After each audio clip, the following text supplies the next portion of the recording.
Listener supported. WNYC Studios.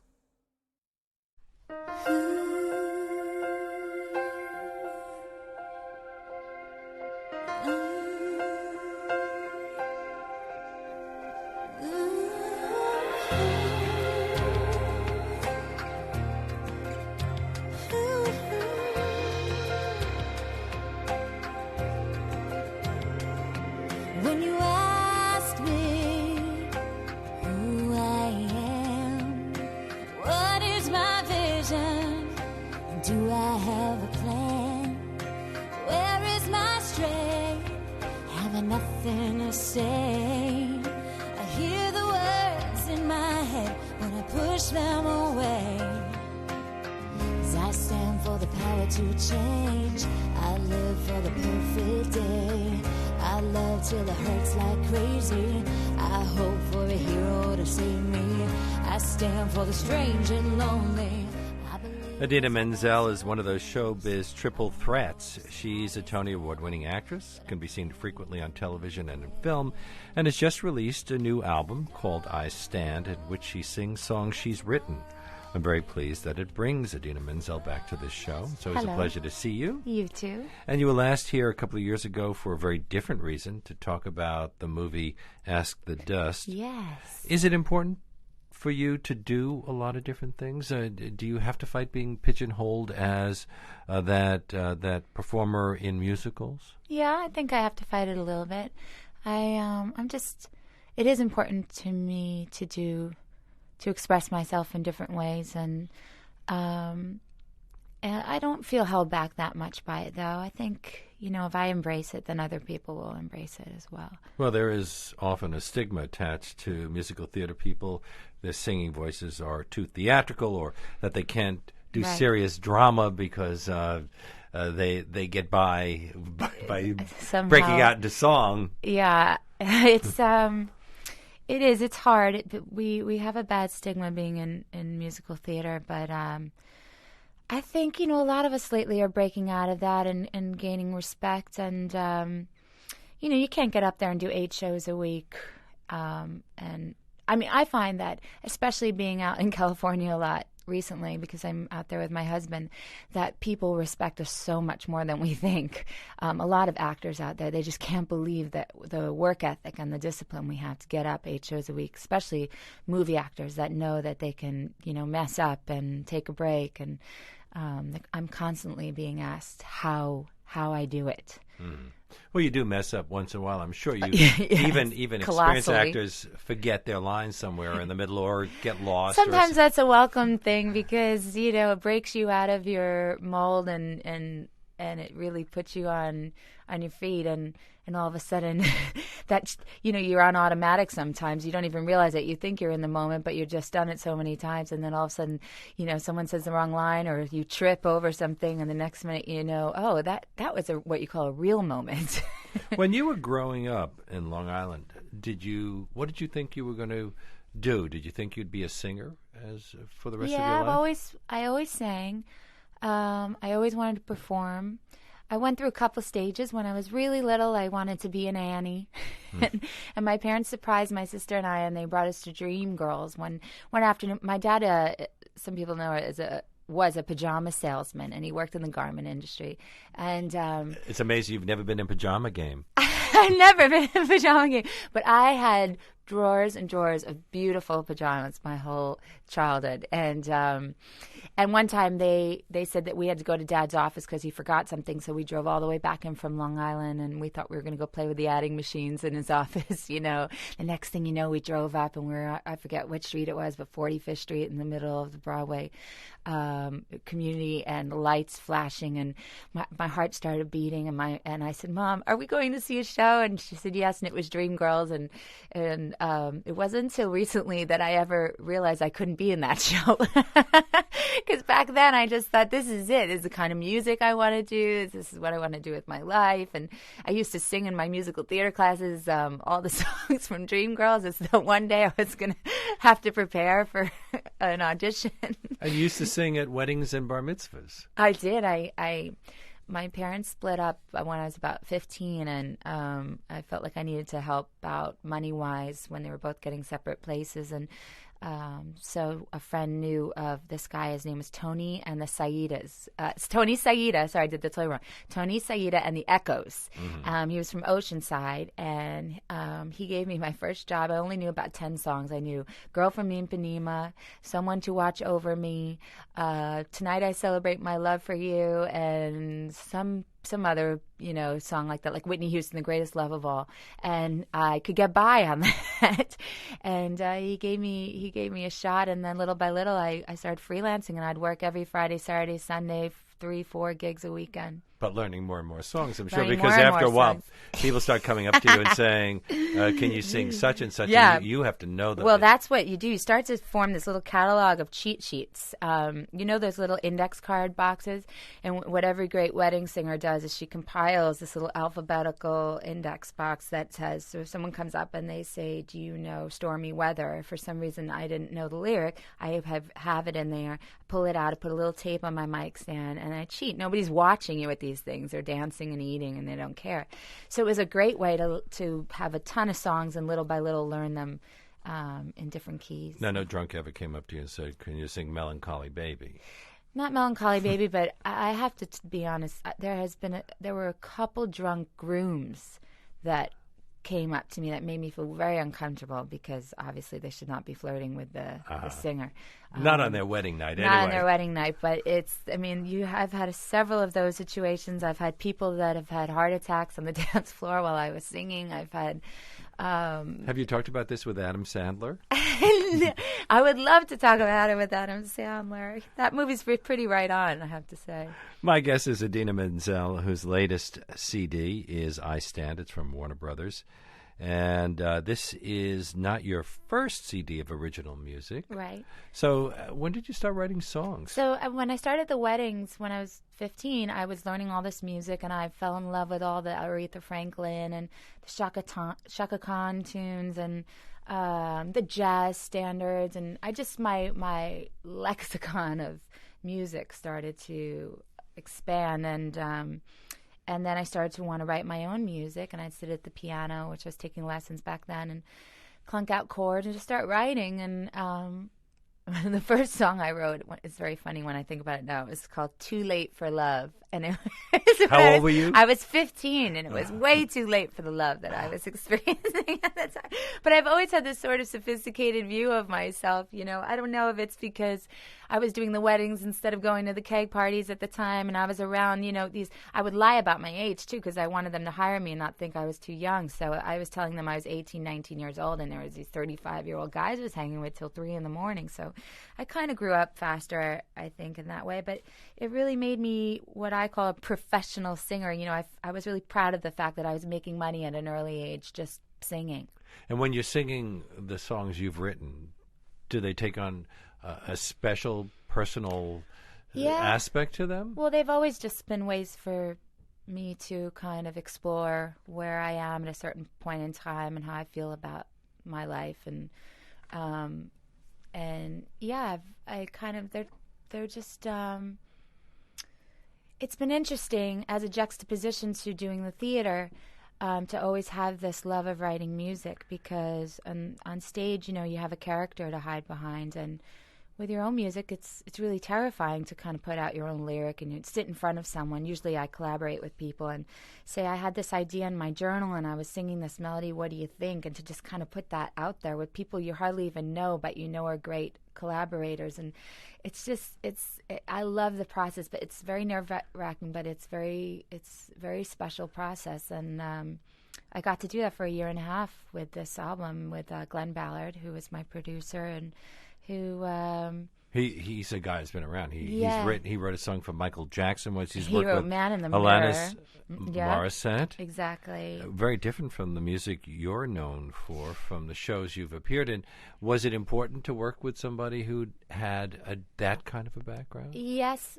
I respected him so much, and I've always followed his career because it didn't seem like he was formulaic. It didn't seem like he played by the rules. It always felt like the artists that he worked with, he got in a room and let them be themselves and didn't, like you said before, pigeonhole them. So, someone like Alanis, originally she was a teenager from Canada who was singing all this very pop music, and obviously that first album she came out with later on was something completely different. So I knew that he was the kind of person that would let you grow and evolve and be accepting to a new path. And this was a tricky thing for me because I love the experience I have coming from the theater, and I love the music that I get to sing in these shows, and I'm very proud of what I've done. And yet I have a different place that I find that when I write my own music, I sort of veer a little bit more to another genre, and so I didn't want to alienate my audience, and yet I wanted to venture into a different place, and I just felt that he would be a good person to kind of play with that and help me kind of find that. Take you away from the Broadway show, even though Broadway show tunes today are kind of pop music. Well, that's the other thing, yeah. So I try to be the same artist, the same singer, and no matter what I'm doing. I mean, I may be playing a character, but my voice quality, I try to be consistent. And I don't know if that helps me or works against me. I just think it's, I just have to be that way. It's the way I feel music, and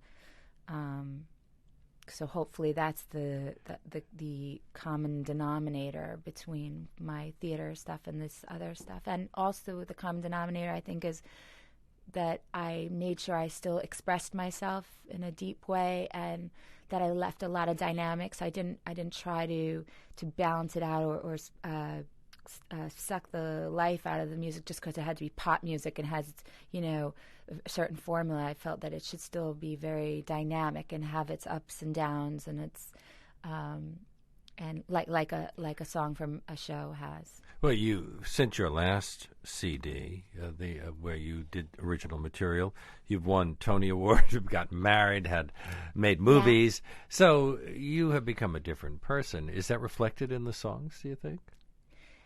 Yeah, I think what's reflected in the songs is the different person I've become and the person that has stayed the same, and how I feel about that and what I still want to change about myself. And it's definitely an exploration of, I guess, I feel like the more successful you get, the more fragile you can become, the more stress I feel. I remember being a kid and just being so fearless, and it's not that I don't take risks anymore. I still do, but it comes with a lot more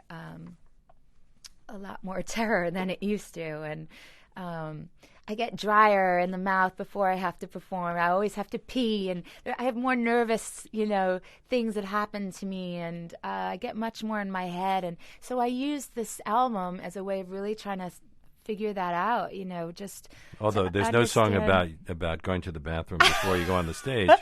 No, but that's my nervous humor is usually always turns to potty humor. I was doing a show in LA, and I was talking all about how much I love my husband because it was our anniversary, and how, talking about how someone asked me how you first know you've fallen in love, and I made this stupid comment about feeling comfortable in the bathroom around him, and that's how I knew. And then I saw it posted all over YouTube and Google. The price of fame, Idina.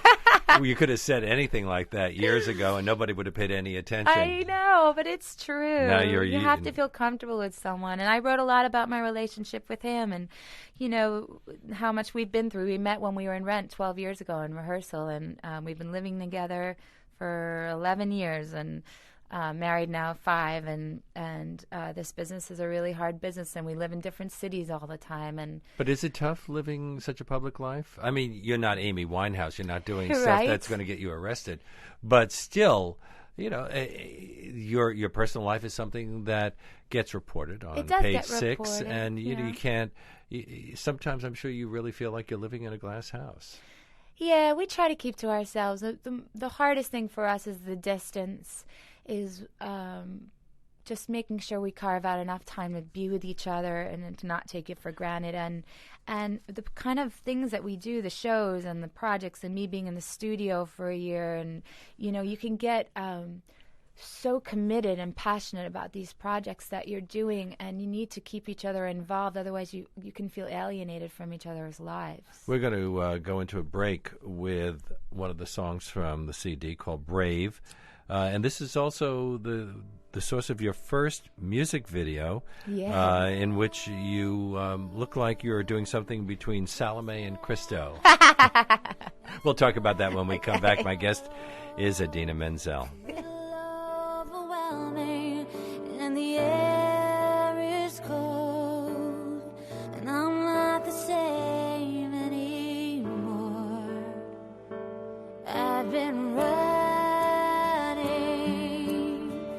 in your direction for too long now. Lost my own reflection, and I can't look down. If you're not there to catch me when I fall, if this is the moment I stand here on my own, if this is my rite of passage that somehow leads me home, I might be afraid, but it's my turn to be brave.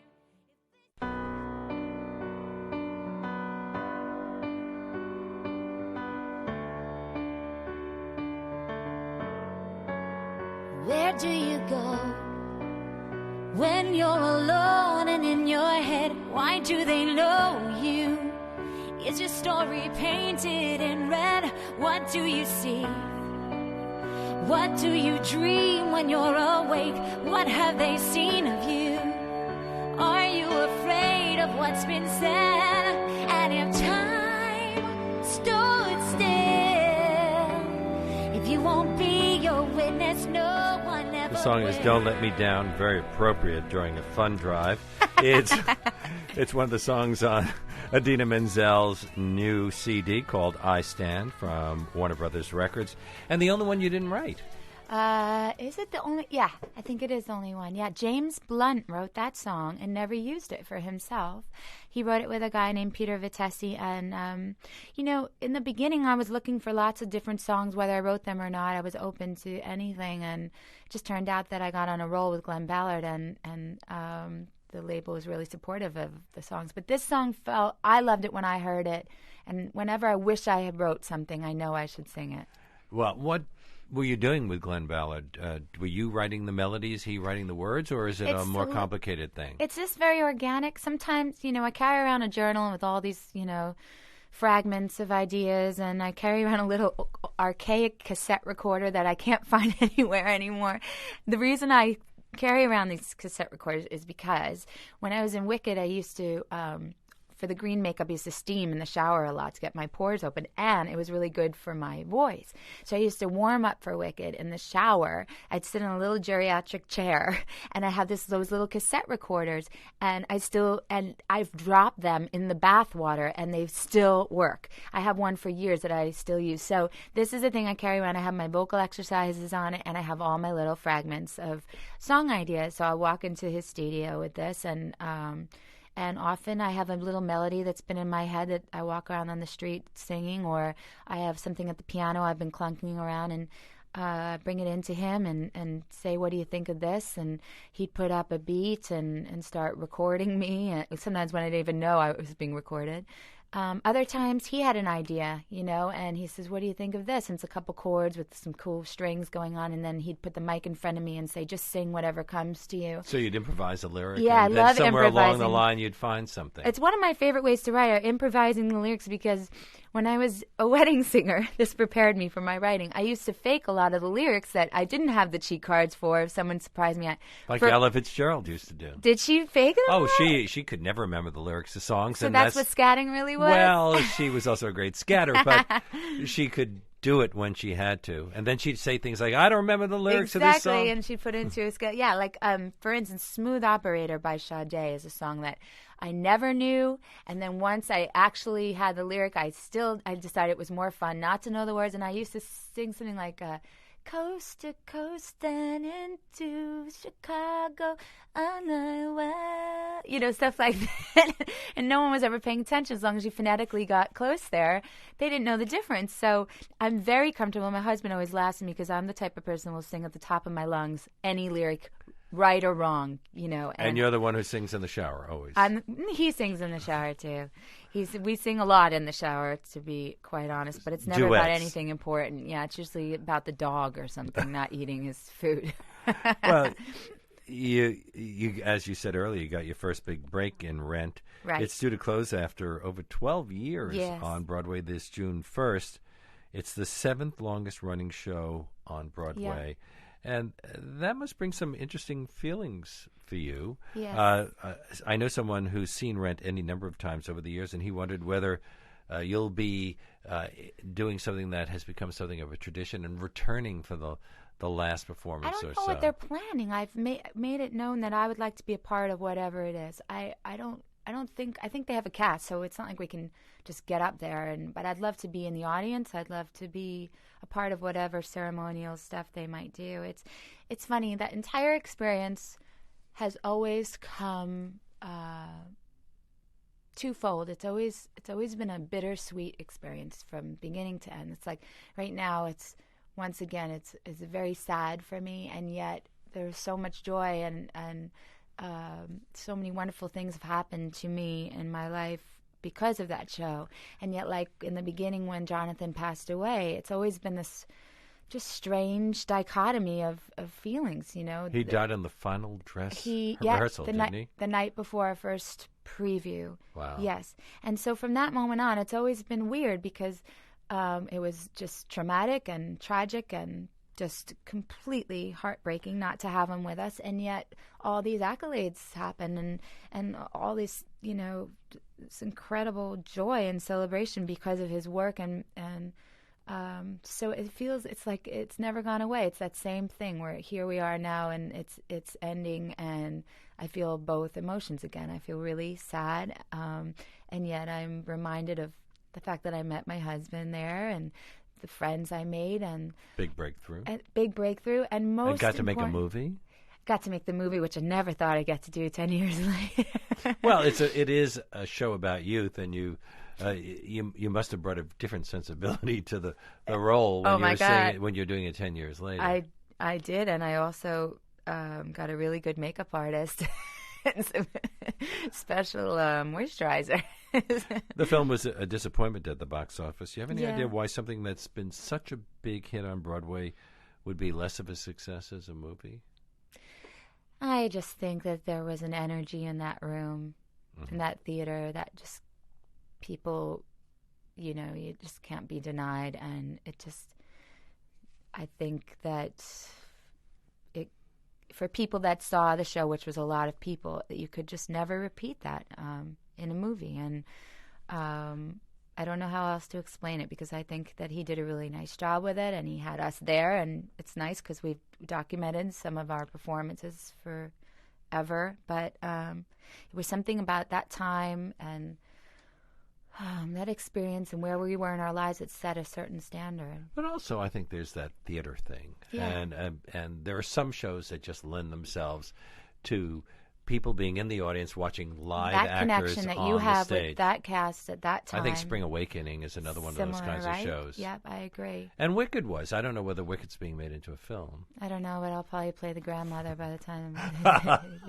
I'll be Elphaba's grandmother. Well, do you remember all of the lines from the shows you've been in?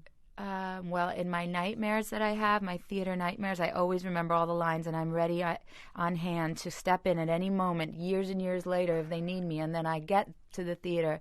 I can't remember how to put the green makeup on. It's coming out like a putrid yellow. I get on stage. It doesn't look anything like it used to. And I stand up there, and I can't remember a single word. And I wake up shivering and sweating. That's the answer for you. I forgot the room for the test dream, only now the show business version. That's my theater nightmare. So when you originate a character, whether it's Maureen or in Rent or Elphaba in Wicked, how much of it is a collaboration? I mean, it can't be as much as it is in Chorus Line, for example, where the original performers real life stories right, became pretty the show. close, at least vocally. I mean, if you're lucky enough to be involved years ahead of time and sit with the composer in their home where, you know, some of the songs, like with Stephen Schwartz, some songs he had written already, some songs he ended up changing once he got to know me and my voice. Jonathan Larson did the same thing with Take Me or Leave Me. That wasn't written till about the week before previews. And there's something so wonderful about that actually makes it really hard for me in my next project to want to do anything less than that, because I've grown accustomed and I guess spoiled to being in that situation where you can't really, it's the chicken or the egg thing. I mean, where does one start, one end? And but it must be weird seeing other people then following you in the roles and not doing. weird. It's an honor. I mean, but they're kind of doing Idina Menzel instead. Well, no, they do them, and sometimes they start with me, and then they want to make it their own, and you know, which I completely respect and understand. That's the hard thing about replacing somebody. What happened when you did Wicked in London? Did you get as good a response as you did here? Yeah, what was so incredible about that trip for me was that people kept warning me the London audiences are going to be more reserved. The show has such an American sensibility about it, all this stuff. So I wasn't expecting. When I got there, I don't know if it was that I wasn't expecting or what, but it seemed as exuberant as it was in New York. I mean, it was unbelievable. I think I also was able to enjoy it more because I had experienced and done the homework already. And I had more confidence about myself and didn't feel like I was going to get fired at any moment, you know. So I could enjoy and I could, you know. You really thought you were going to get fired? Well, in the years, you know, that led up to Wicked, there was a 4-year process for us. You never knew when they were going to go find somebody maybe with a bigger name, or you know, when investors were going to say she's cute, but let's get somebody. And then the reviews were fabulous. The reviews are good, yeah. So you actually then you become the threat to some other performers somewhere down the line. Another thing that's interesting about those shows is how they attracted huge followings of young people at a time when everybody was saying Broadway was going to die because audiences were all of that's what's at least so interesting over 60. about this making this album. It's taken a long time. I don't think the record industry, the music industry, is as aware until now, maybe with me, but that how young the audiences are. I think they always took that for granted. I remember when I got signed after I left Rent, I wanted to say, you know, every night I sing in front of 1,100 people. Who gets that kind of publicity? And most of them are young kids. I'm not playing to all these just, you know, blue-haired people you think you see at a matinee. You know, there's an audience here that doesn't want to just listen to certain kinds of music. And it's taken me all these years to finally get to this place with this record deal with Warner Brothers, where I think they really get it. And they're going out to all demographics, and they're realizing how universal it can be, and that I don't have to dummy myself down, that my young audience is sophisticated enough to raise the level. And I can also, you know, reach out to their parents, and so they're not limiting me with the audience, and I'm really proud of that. When you were a kid growing up in Long Island, were you one of them, the ones who took the train into the city to see the shows if you had the money? Yeah, of course I did. And then, you know, I did that. I told you my parents were always taking us in to see shows. I mean, I always wanted to start auditioning for things, and my mom wouldn't let me. She refused to be a stage mom, and she wanted me to go away to sleepaway camp and have a regular childhood, you know. So you want to be Jennifer Holliday first. Jennifer Holliday and Annie. I mean, why couldn't I do both? So instead I was Dorothy in the 4th grade, and I wore my dad's pajama. People made me my costumes, and I played Nettie in high school in Carousel because I had the most, quote, mature voice at the time. So I didn't even get the lead. I got the 50-year-old aunt. And then as soon as I could, I went to NYU and was excited to sort of get out of Long Island and kind of wear black all day and, you know, be extra cool. My guest is Idina Menzel, whose latest project is a CD called I Stand. It's from Warner Brothers. Are you going to tour with this? Yeah, I'm going to definitely tour with it. I'm figuring out kind of what the tone is going to be. I want to find a way to what I love about what I was saying with Warner Brothers is the people behind me have seen some of my other shows. There's like a one-woman show I've worked on in the past, and they are really about supporting me. They don't want me to just do a rock show with a bunch of songs without doing some of the fun comedic stuff I've done, and it doesn't mean I can't get up there and sing some songs from shows that I've done. So I'm trying to find a really cool way, I guess inspired mostly like how Bette Midler used to do. You know, she used to sing that Janis Joplin-esque stuff from the Rose, and then she'd come out and sing Boogie Woogie Bugle Boy, and then she'd come out in the wheelchair and the mermaid outfit and do her shtick. And I think there's a place for it for me, and I'm going to play around out of town with some of these ideas and tones before I come back to New York. Is Bette Midler somebody you admire? Yeah, I love her. I'm going to try to go see her in Vegas on her opening night. Maybe Barry Manilow will join your band.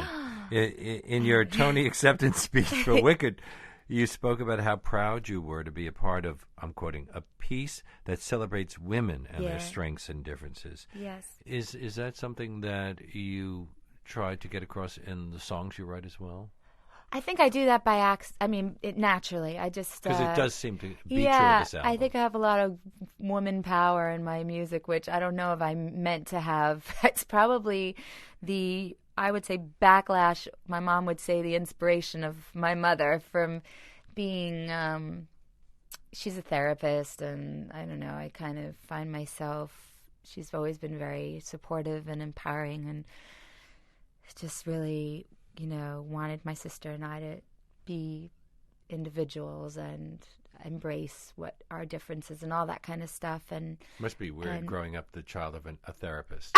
Exactly. I've been watching In Treatment, and well, it's just that you get so locked in a certain vernacular, a certain vocabulary that I just stop projecting. Yes, and yet I find myself writing about a lot of these things, and there's a pattern there, and I gotta say, well, maybe this is who I am. I mean, there's probably a reason why I played, Maureen, this lesbian performance artist that kind of gave all these young people the permission to come out and be, really outspoken, and then why I would play this green girl that kind of says to the underdogs of the world that, it's okay to be different. So, I don't know. I must have something that I'm channeling. I don't mean for it to do that, but if there's some kind of connection, I guess it's not a bad thing. You're also participating in an event for the charity Life Beat on Valentine's Day at Borders Books. What's that all about? I'm on the Borders at 57th and I forget where. Oh, at Time Warner. Columbus Circle. Yeah, for an hour during lunch. Life Beat is a charity, a music industry charity that raises money to help educate and support the prevention of HIV and AIDS. And it's a wonderful organization, and I'll be there. I think they're giving 10% coupons there. So if you buy something, then they match the amount and give it to Lifebeat. I'm pretty sure, right, Brett? And you'll be signing copies of your album. I'll sign anything anybody puts 12:30 at Borders Books on Columbus Circle. I just was wondering, as a child of a psychologist, do you think that you're a child of a psychologist? No, you are. You are. No, I'm just a child of a couple of people who needed a psychologist. Are concepts like transference good when you're thinking about acting? Oh, that's a good question. I never can do. A lot of people substitute and they use their imaginations, and I often, if I've had a bad fight with my husband and I go to work to do a scene, I'm not going to just push it out. I might as well. Like that movie that we talked about, Acid Dust, with Colin Farrell. There was that scene where I had to stand in front of Colin Farrell, of all people, naked with these burns on my legs. And I had all these weird prosthetics and pasties on. And I had to feel humiliated. I mean, how stupid would I be to go looking for some kind of substitution where I felt humiliated in my life? I was already humiliated. I mean, I didn't need to work in front of a whole crew and everything. And this man that I thought was so sexy. Oh, God. Well, now I understand the key to acting. I think it's being in the moment as much as you can, which is why I never tire of doing stage stuff or being in the studio singing my own stuff, because I just, it's funny, I've worked with certain producers like Glenn and some other people that say that they appreciate that I am an actor in the studio, because I sing each take a different way. Every time I sing it, I just feel different. They like that because it keeps them fresh, and it's not like I'm repeating the same thing over and over. Well, after you do this tour, where do you want to go? Do you want to come back to theater, or have we lost you to Hollywood? No. I want to do everything. I just I'm looking for another stage vehicle, and I think I want to originate something again, and that's hard to find, something special like that. And I just want to keep, it sounds silly, I just want to keep expressing myself, and hopefully people can grow with me, and I can go back and forth, and it won't seem like back and forth. It will just seem like what I do, you know. I mean, nobody gave Barbra Streisand such a hard time when she, you know, but not that I'm as good as Barbra Streisand, but at least aspire to have, 5% of her career. So. I understand Barbra Streisand also played a lesbian in her first performance. She did, with Joan Rivers. She did? Yeah, Joan Rivers tells the story of seeing her many years later. They co-starred. They were both unknown. And they were at a party, and Barbara came up to her and said, "You still in the business?" Anyway. That's funny. And I hope that if you get another show, you won't have to wear green makeup or Do you have stand any naked ideas with for some me? prosthetics. Well, we'll talk about it afterward. Okay. Meanwhile, the new CD is called I Stand, and we're going to go out with one of the songs from it, a song called Gorgeous. Oh, yeah. Thank you so much, Idina, for being I'm with us. so happy to be here. Thank you for having me.